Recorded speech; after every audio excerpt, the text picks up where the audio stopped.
Hi friends, ഇന്നത്തെ video വളരെ എളുപ്പത്തിൽ ഉണ്ടാക്കാവുന്ന വഴുതനങ്ങ ചട്നിയാണ്.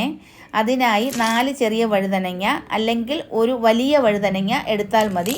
എണ്ണയിൽ വഴറ്റിയെടുത്ത് മാറ്റി വച്ചതിന് ശേഷം 8 വറ്റൽമുളക് കൂടി എണ്ണയിൽ ചൂടാക്കിയെടുത്ത് ഒരു ഇടികല്ലിൽ ആവശ്യത്തിന് ഉപ്പും ചേർത്ത് ഇടിച്ച് ഒരു സവാള കൂടി അരിഞ്ഞിട്ട് ഇടിച്ചെടുത്ത് കൂടെ തന്നെ വഴറ്റിയ വഴുതനങ്ങ ഇട്ട് കൊടുത്ത് ചതച്ചതിന് ശേഷം കുറച്ച് മല്ലിയില കൂടിയിട്ട് ചതച്ച് 2 വലിയ സ്പൂൺ പുളിയുടെ പൾപ്പ് ഒഴിച്ചു കൊടുത്ത് ഇളക്കി 1 സ്പൂൺ വെളിച്ചെണ്ണ കൂടി ഒഴിച്ച് മിക്സ് ചെയ്ത് എടുത്താൽ വളരെ ടേസ്റ്റിയായ വഴുതനങ്ങ ചട്നി റെഡിയായി.